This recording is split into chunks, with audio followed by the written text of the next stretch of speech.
Welcome everybody to the Scott Chantler Spotlight today at Cartoon Crossroads Columbus. Before we begin, I'd just like to start with our land acknowledgement.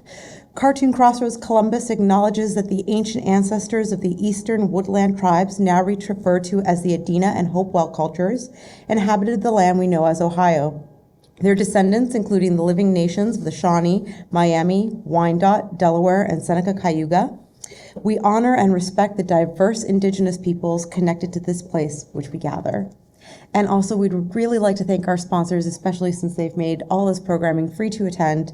Thank you to our sponsors, including the Greater Columbus Arts Council, the Ohio Arts Council, White Castle Columbus Foundation, UBS, the Japan Foundation, and our other festival sponsors.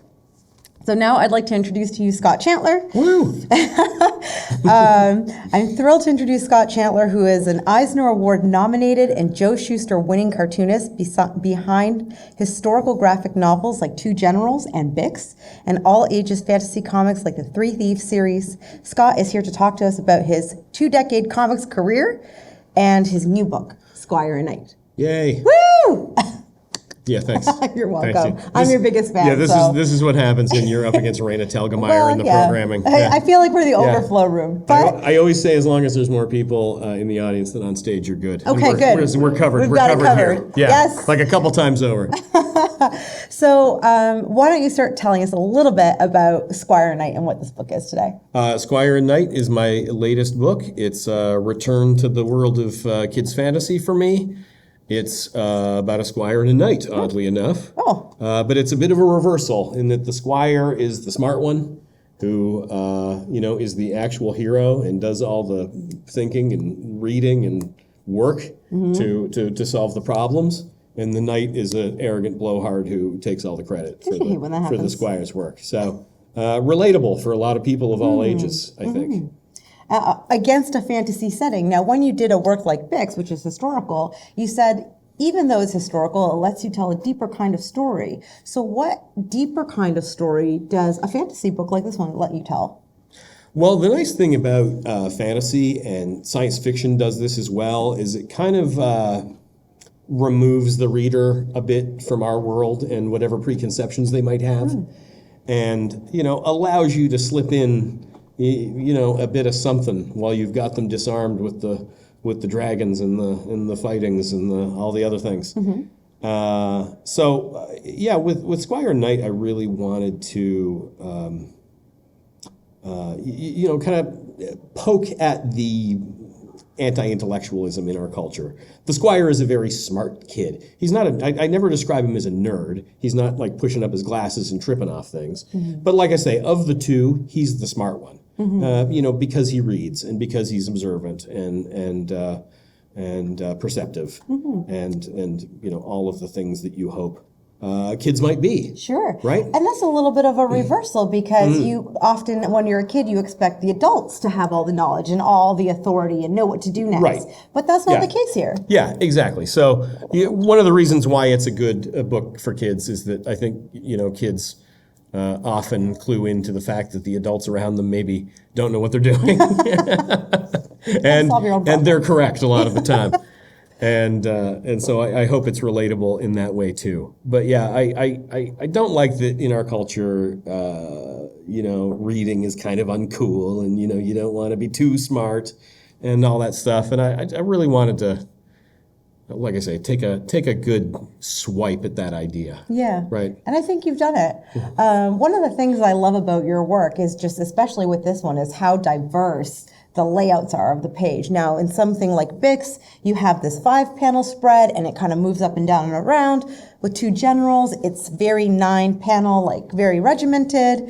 And here you're just kind of a little bit all over the place. You do whatever you want per page. So I'm just wondering how you think about your layouts and your formats for each different kind of book. Right. What's behind us right now? Has this just been behind us? Are these changing? These aren't changing. No, this has been behind us the whole time. Let me see if I can. Yeah, why don't you go I'm going to use my there? wheelie chair. It was supposed to be on a timer, but maybe the timer got messed up. Yeah, he said we were on like a 15-second thing. Oh yeah, here we go. Okay, so And we have the books. those of you who are upstairs in my talk just now, saw a little bit of what I would, yeah, you, what I was talking about in terms of, and you too, yeah. Yeah, exactly. All three of you. I need to get to we're starting to lose people. There you go. So I like to use panels in a really meaningful way so that even if the panels were empty, they would tell the story. So this book, Bix, which is about a jazz musician in the 20s who was a genius and also self-destructive, as musicians can be. He's a guy who grows up in Iowa, pretty normal middle-class life. And so those bits are set up as a kind of a strip across 2 pages where every panel is the same size and shape. It just kind of goes along, da-da-da-da-da-da-da-da-da, pretty boring. Okay? When Bix starts to discover classical music as a child, those panels start to bounce up and down like musical notes. And when jazz comes into his life as a teenager, the panels start to change size and shape, and eventually to start, let's find a really extreme example. We're middle of the book here. Sorry, I'm slowing us down. By the middle of the book, the panels are overlapping each other and bleeding off the page and gets really kind of free in the way that jazz music is free. And then by the end, and Bix was a terrible alcoholic, spoilers, the panels start to kind of settle back down into that, as he's coming down off the high of his career, we settle back into this kind of thing by the end. So I really like to think about my layouts and really think about how they're telling the story. Two Generals, you mentioned, has a very kind of strict 9-panel grid. It's just a very strict staccato rhythm to this, almost a military style, precise rhythm to these images. With Squire Knight, as you mentioned, to finally bring it back to your question, I did want to feel a little more free. Because it is also, not as in extreme a way as Bix, but it's also about kind of the expanding of the kid's viewpoint and then the shrinking back down of it again, and then his world gets a little bigger and then a little smaller again. He's solving a mystery, and every time he finds a hint, a clue of that wider world, we kind of zoom out a little bit. And then, like I say, he shrinks back down, and he gets back out. And it's interesting. It's not as strict as either of those two books. Mm-hmm. And, I wanted it to be fun for kids and stuff. But there's also thought put into it there, like I say, in terms of the expanding and contracting of his point of view.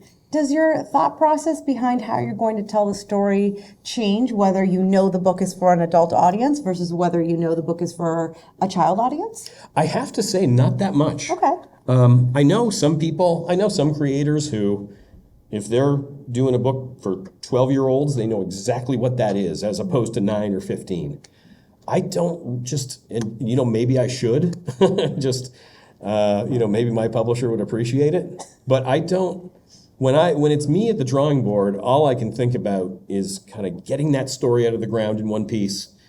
And it's really me versus it. Mm-hmm. And I'm not even thinking that much about who is this for. Mm-hmm. At that stage, it's for me. Oh, that makes sense. Right?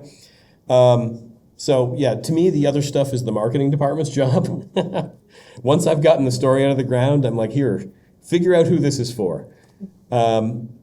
If there's any change I make in terms of kids' audience versus adult audience, is I probably do a little less intellectualizing when I'm writing for kids. I do less trying to talk myself out of things. Okay. If I think of an idea that's really crazy and silly and fun, I'm more likely to keep it. Okay. If I'm working for kids. If I'm working for adults, I'll try to talk myself out of it. I'll be like, is this too goofy? You let your imagination go. Exactly. But when it's, you just kind of want to make kids laugh and stuff, right? Mm-hmm. So, I'm maybe a little bit looser when editing myself with kids. But other than that, Not really. It's not that different. Well, I'd like to talk to you a little bit about your research process, because when you have historical works, people kind of expect there's going to be research that goes into that history. Absolutely. But when you're doing a fantasy book, there's still a lot of research involved. So can you tell us a little bit about that process? Yeah, there can be. I mean, if you're doing a fantasy book where there's castles and armor and things like that, you want to look at castles and you want to look at armor, even if you're putting a kind of a fantastical spin on them. You want to at least start with the real thing. You want it to be grounded in something. In fact, Chris Schweitzer is giving a talk about this in about an hour, about how to use historical research as a basis for design in comics. I'm signing that time. I can't catch it, but you can catch it when you see the film later. Yeah, Schweitzer's a smart guy, so people should go see that if they're interested in that kind of thing.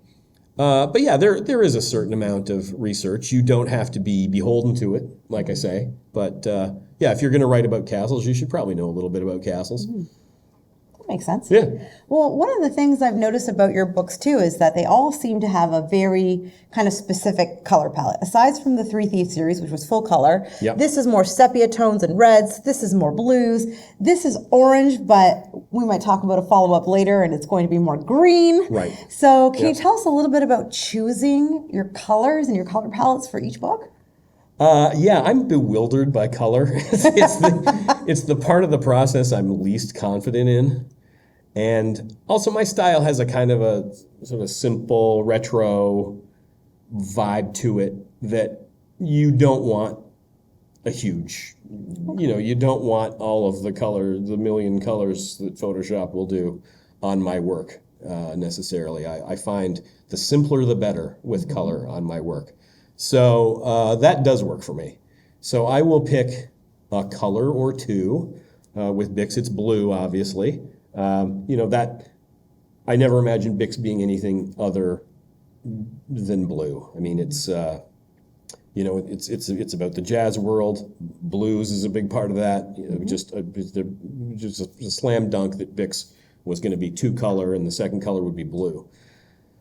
Two generals, like you said, kind of a muddy brown and red.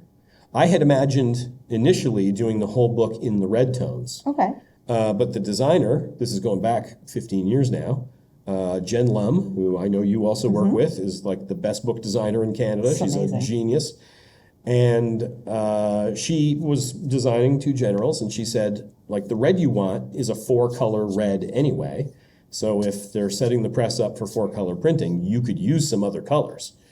And she said to me, what made a huge difference was, she said, like, by the time you want the red to be impactful, it won't be impactful. Right. Like it's just going to be the color of the world.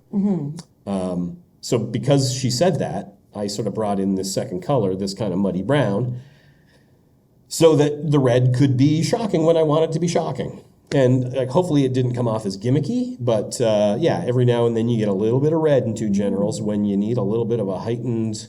Yeah, it sneaks in. It's like a gradual progression. Right. And so it's like, it's just a little, and then once you get into the full war scenes, Sure. you start seeing how pervasive it is. I don't know if anyone's read Two Generals, but the last 20 pages are just a bloodbath, and the color palette just goes all red toward the end. So, and that, like Jen said, is when you wanted it. Yeah, you talk about in not just your own stories, but also like other media you've viewed that this kind of violence needs to have some kind of consequence, needs to have some kind of impact for the reader. Can you talk more about that? Yeah, I don't. Well, maybe I do shy away from violence, and so I mean, Squire Knight is a very kind of anti-action adventure story. I mean, the point of it is the man of action has got it all wrong, and the smart kid has got it right. So, yeah, maybe I'm going to contradict what I was about to say, but I feel, at least in my own work, other people can do whatever they do, but I feel it's very important, if you're going to show violence, to show the results of it. And like Two Generals is very much a book about, trauma. I certainly depict a lot of arms and legs off in that book, but I also, wanted to show, and in fact was the point to show how much it was still affecting the participants decades later. And Bix is about trauma in a different way. Right. So how might those act as like companions? I never really thought about that. Bix is more of a Bix is more damaged just by his own self-destructiveness, I guess. It's not outside forces, inside forces. Exactly. There's a lot of stuff going on with Bix's parents and stuff where it seems like they might, be a problem and we're unsupportive and stuff. And by the end, we kind of realize, no, it's just been him. Just living a little too hard. And that's kind of the point of that too. I want to ask you a little bit about how you make a protagonist reliable or not reliable in telling the story. Oh, okay. So, we have Law's diaries. Like as a narrator. As a narrator. So we have Law's diaries, and it's one perspective. Right. And maybe he's reliable in what he's saying about the war, maybe he's not. Then we have Bix, who is an alcoholic. Yeah. But maybe this is true history, and maybe it's not. Yeah, that's an interesting question. With Two Generals, it was the first nonfiction I'd ever written, and I really wanted to be as pure as I could about the history. I was like, this is based on my grandfather's diary. I want it to be his book, not mine, his story, not mine, all that stuff. I very quickly realized how much that is not possible. Okay. Right? Because you do your research, you read the diary, you read the letters, you go to the regiment, you do all the research and stuff. You've got all this information, and you've got to kind of find a story in it. Okay. And the decisions you make in trying to find that story are all yours. That is your hand guiding the process. And like it or not, whether it's even what you want or not, that is becoming your story just by choosing what to include or not to include. And so when it came time to do Bix, like a decade later, I had the advantage of going and knowing that. Okay. Right? I didn't have to be surprised by that anymore. So I could kind of, with Bix, I could kind of lean into the idea that this is my interpretation. And that was definitely the project to do it on because Bix Beiderbecke is a kind of mysterious character. Spoilers, he did die young. What we know about him is a lot of bullshit that he wrote in letters to his family. And who knows if that's true or not. Well, exactly. You're writing to your parents, you're going to talk it up a little. This guy is a young, reckless alcoholic who is lying to his parents, and that's a big part of the record. And, the musicians who played with him, who were also all alcoholics. Oh, no. Bix was a tough nut to crack, but thankfully that wasn't the book I did first because, like I say, I knew at that point I could lean into the subjective nature of it a little bit. It could be my story, and that was okay. That it would be my interpretation. Something that doesn't happen in Squire Knight, but does happen in the more historical books, is there can be contradictory information. So how do you decide what part you're going to include, or if you're going to include it at all? That's the trick with historical work. It really is. You can do all the research you want, but inevitably you'll find some contradictory pieces of information in your research. And, especially if it's a popular subject that people are experts in or fancy themselves expert in, they'll have strong opinions whether it's one way or the other. Okay. Right? If you're doing a book about a Talking dragon? Yeah. No, we're still talking about historical stuff, okay. right? I know you started off talking about Squire Knight, but you mean historical research. Yeah. Okay. Because if you're researching a historical figure and you like your source says he drove a blue car, and another source said he drove a green car, and another source said he drove a red car. Now maybe those are three different cars. Okay. Right? Got it. But you're making a graphic novel, so you're going to have to draw this car, and you got to know. So like blue and green are kind of close, so you kind of take red off. Okay. Like the score from The Russian Judge, It's just, you just lop that off.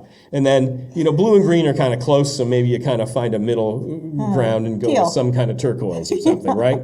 You do your best. You make a judgment call. But then, like on the internet, there's like a bunch of fans of this guy who've got like a website called redcar.com. And, they are big believers in the red car, and they insist it was a red car and not a blue car or a green car. Well, now you've made all those people angry, right? So you never, particularly when it comes to history, like you think comics fans are nuts. I have found like historians are hardcore.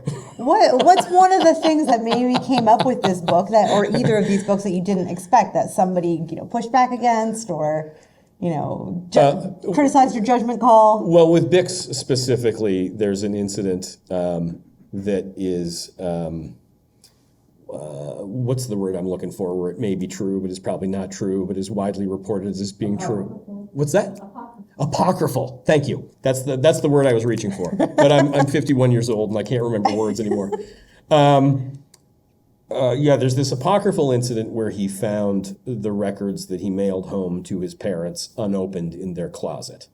And a lot of, hardcore Bix fans who think that a lot of the stories of his alcoholism and stuff were kind of overblown and things like that insist that this isn't true, that the parents were, perfectly supportive and that incident isn't true. I included in the book, and like I said, that angered a lot of, people who, have convinced themselves that didn't happen. I try to put a spin on it in the book that by that point, Bix is such a reliable narrator, and we're seeing the story from his point of view. He was an alcoholic, and he did have, there was one time that's depicted in the book that he thinks he sees a snake on his chair. Right. Clearly, there wasn't a snake on his chair, but we see the snake. Right. So I try to do the incident with the unopened records. I try to put that spin on it. Where is this another stake on the chair, or is this really happening? It wasn't enough to appease certain people, I can tell you that. But I'm not sure anything would have, other than just leaving that episode out. But it is a real turning point, at least in the Bix legend, if not in fact. And I really felt it had to be included. It's kind of the climax of the story, and where everything starts to go wrong toward the end. So it kind of needed to be in there. But yeah, it's one of those things that with historical stuff, you roll the dice and you take your chances, because it's, there's lots of things we can establish as historical fact, but there's also a lot of things where, two people who were there can't even agree on what happened, right? I ran into that a lot with two generals where I spoke to veterans who were in the same company doing the same stuff with very different experiences.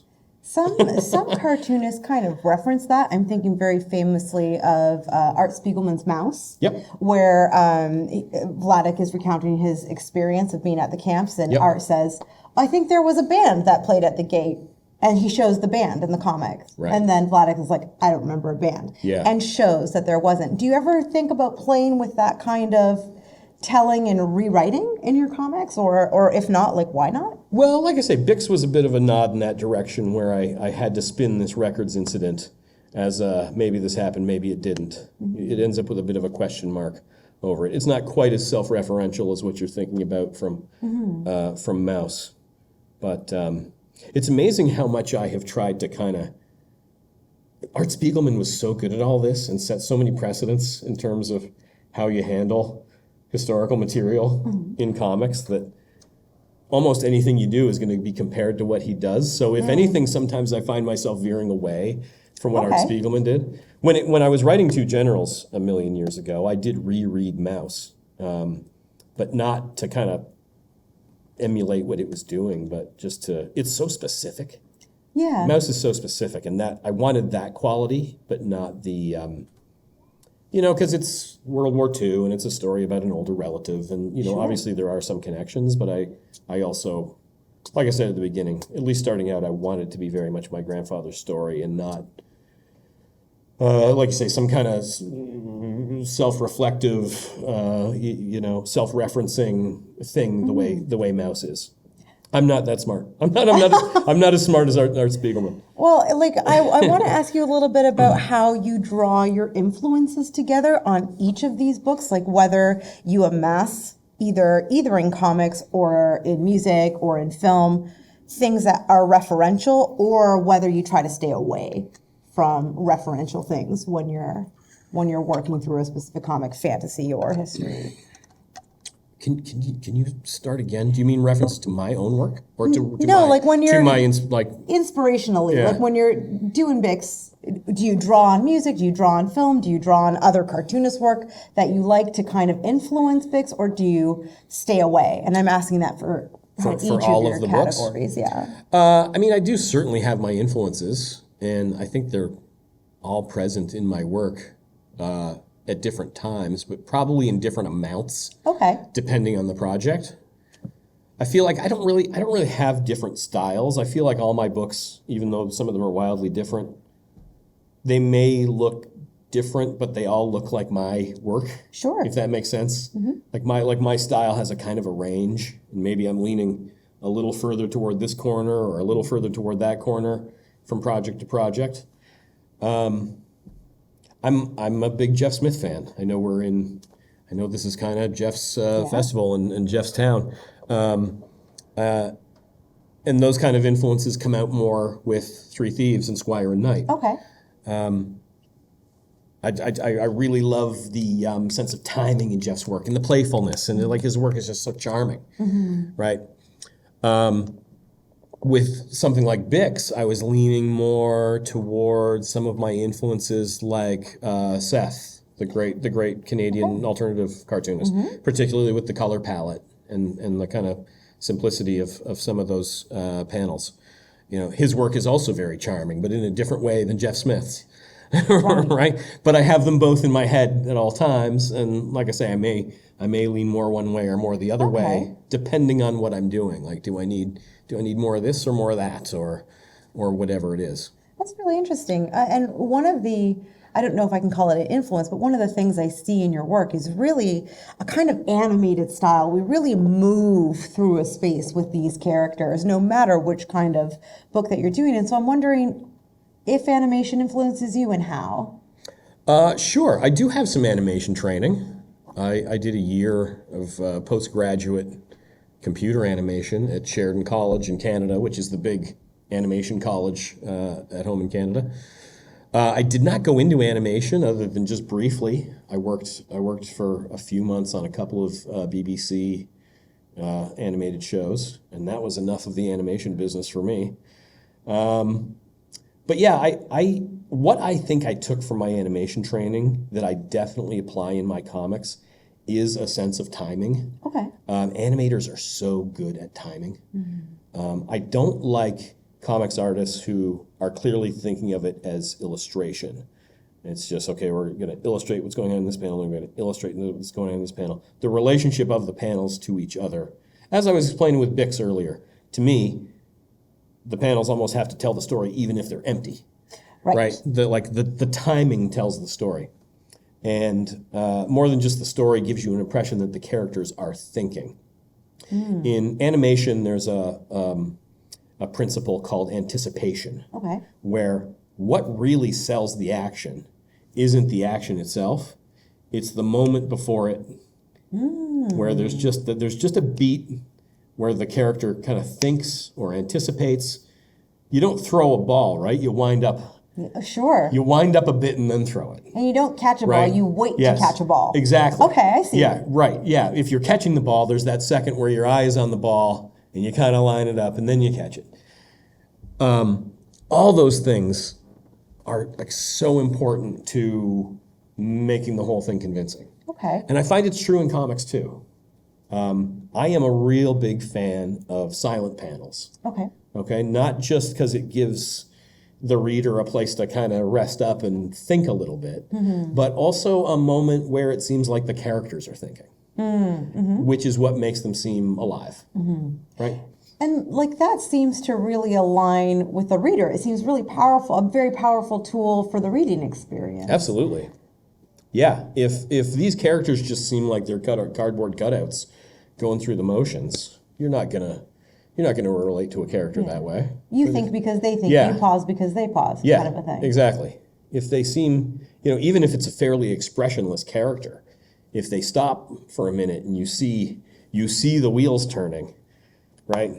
And some cartoonists like Chris Ware is great at this. Chris Ware will have a page that's like 23 panels, and 21 of them will be the guy turning his head, right? Yeah, definitely. But it really gives such weight to the head turn and what the character might be thinking as it's happening, and it's really effective. Can you talk a little bit about timing and potentially humor in a work? Because humor is very based on timing. This is a very humorous book. Thank you. How do you work through that?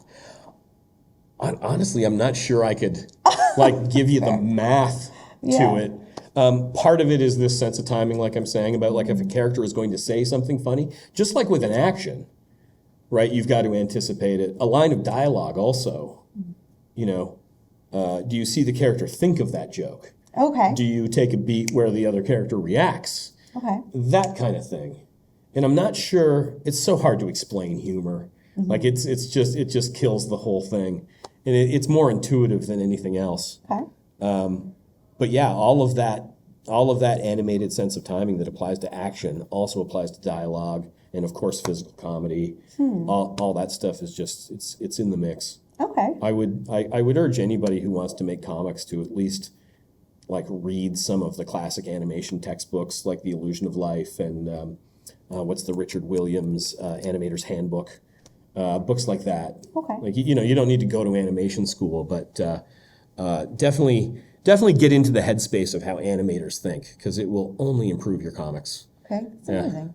Well, I want to ask you a little bit about different lengths of comics. So you have a few comics like a short chapter in You Forgot It in People, from Broken Social Scene, a graphic novel with Z2. Which is not out yet, I don't think. But not out yet, coming soon. It may eventually come out, in which case people should find it and read it. You have your short Eisner-nominated comic Mine with Cecil Castellucci that was in Planned Parenthood, and you have a 2-page adaptation of Billy the Kid in the C&Q magazine. Yeah, I think that's in the slideshow. I'll go get it so people can see it. But why don't you tell us a little bit about how you think about different lengths of comics? Oh, that's good. Obviously, with a short thing, if you've only got 5 or 8 or 10 pages, you've got to be really efficient, right? Every panel's got to be doing 3 or 4 different things, and everything's got to be working hard. Maybe you can't take some of the time to have some of the more subtle timing I'm talking about.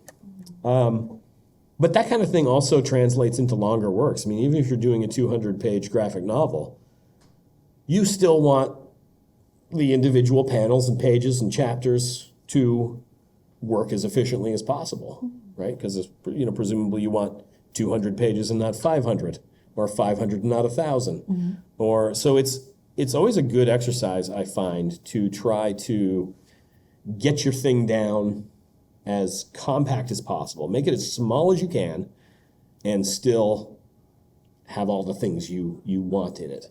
And like I say, regardless of the page count, you're gonna make things easier on yourself. You're gonna make things easier on the reader.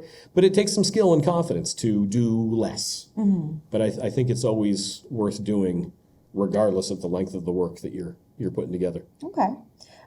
Before we wrap up our questions, I hear that there's a Squire Knight 2 in the works, and I wondered if you could whet our audience's palate for that a little bit, tell them a little bit about it. I did recently complete a sequel to Squire Knight, which will be out next year. I can't remember which season we're in. It might be into fall by now. I don't know, what else can I tell you about it? I mean, a lot of people haven't read the first book yet, so I don't know if it's I don't know. It's a continuation of the first book's story, but also puts a slightly different spin on the theme. This book is very much about brains over brawn, as I've been saying. Good lesson for the kids.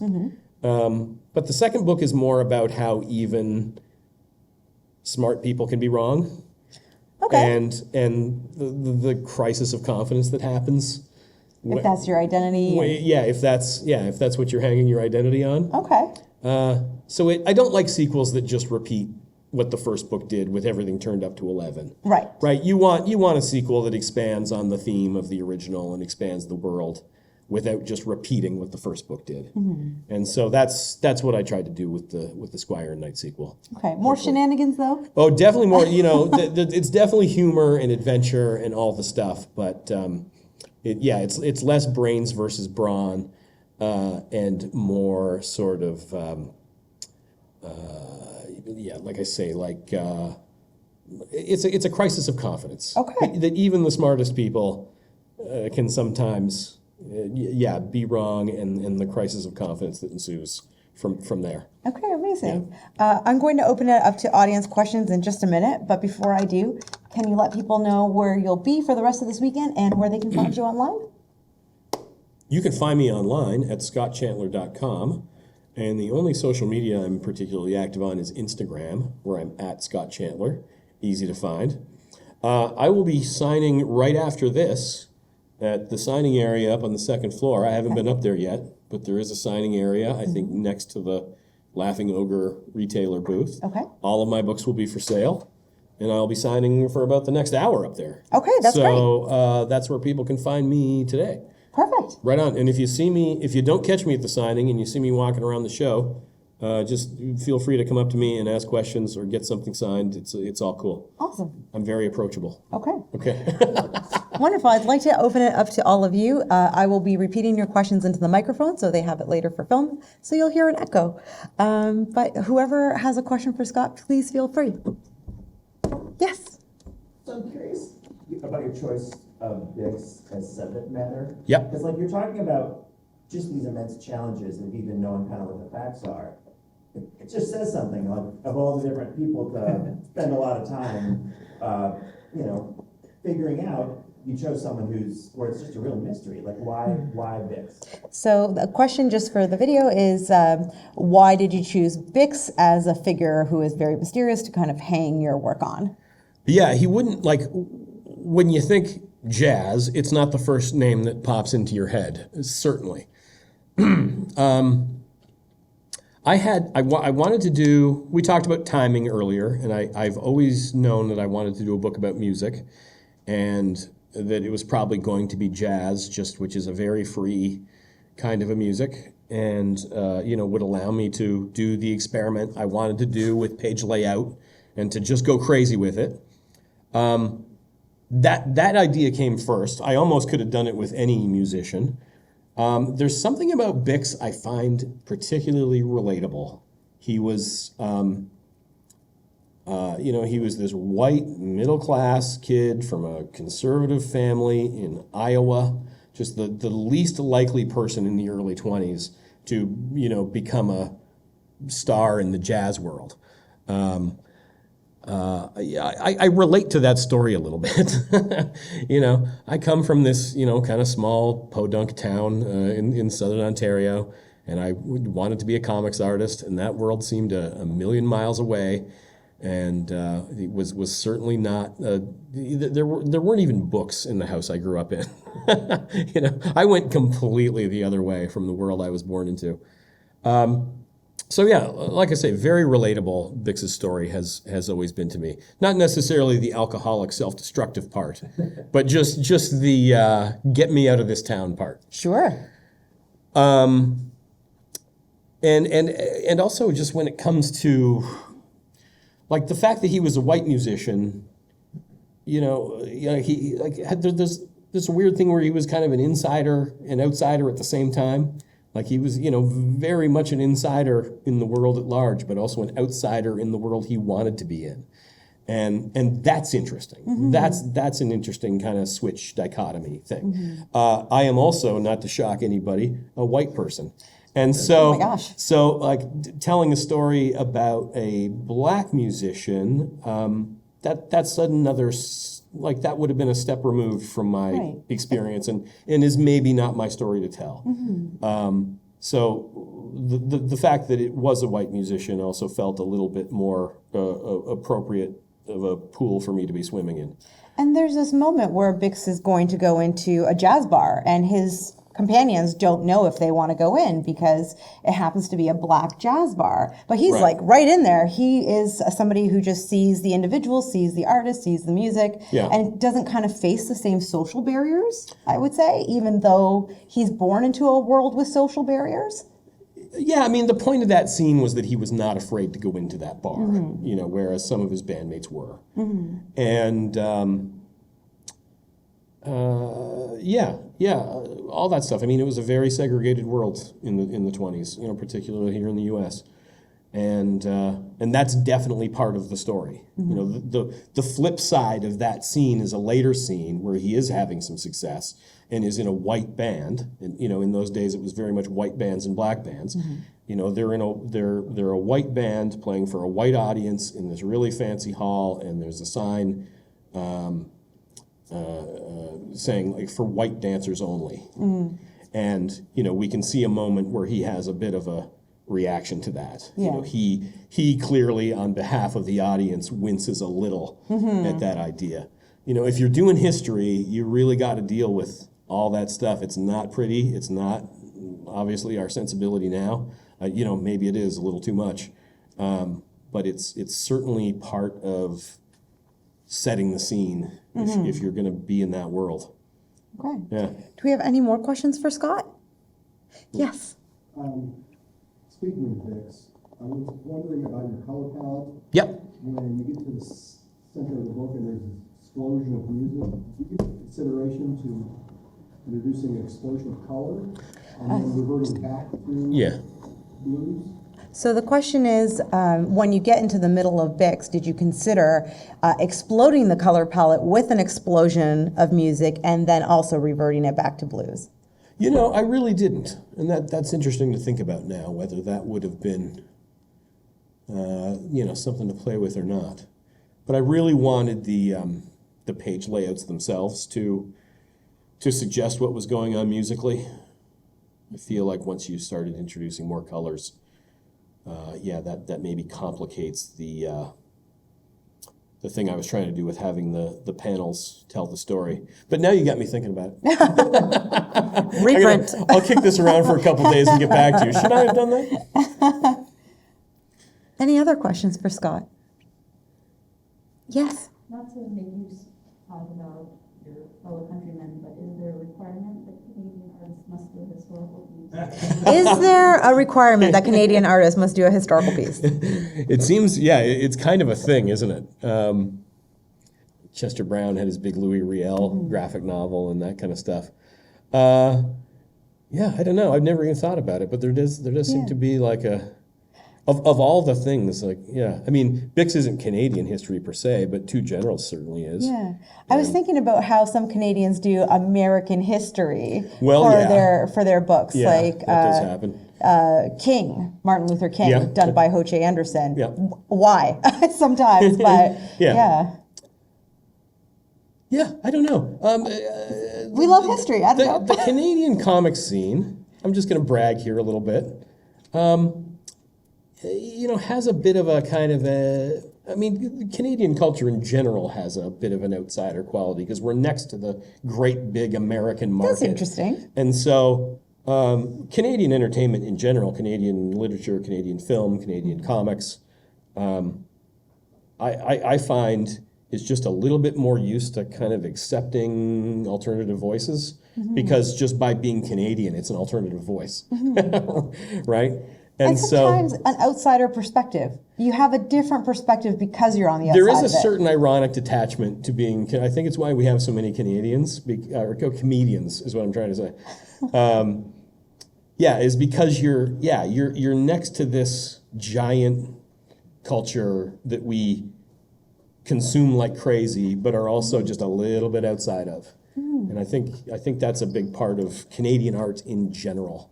But we were definitely early and big into history comics. When I first started a little over 20 years ago, you'd get laughed out of someone's office for pitching anything historical.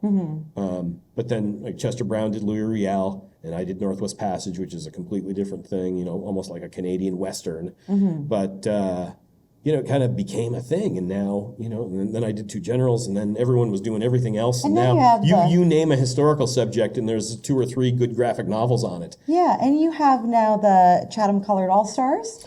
Oh, yeah. That's a small 1930s, very kind of community piece, recovering some history. Yeah, you were talking about some of my shorter works earlier. I did this maybe 4 or 5 years ago now. Little tiny bit of Canadian sports history that's not widely known was this all-black team in 1934 that won the Ontario Provincial Baseball Championship. And so a university that was putting together a project about this history hired me to do a little 10-page mini-comic about it, which got distributed to school. Not a lot of people have seen it, unless you're a school kid in Canada. Sure. In which case you've probably seen it. And that was great, yeah. Sometimes I forget about that one because it was over so quick. But that was a great project to be involved in. History is so great for just, story is right there in the word. Yeah. It's a great well of stories waiting to be told. And I'm so glad it's cool now. More history comics, please. Yeah. Yeah. Awesome. Anyone else? We have time for one more question. That might be it.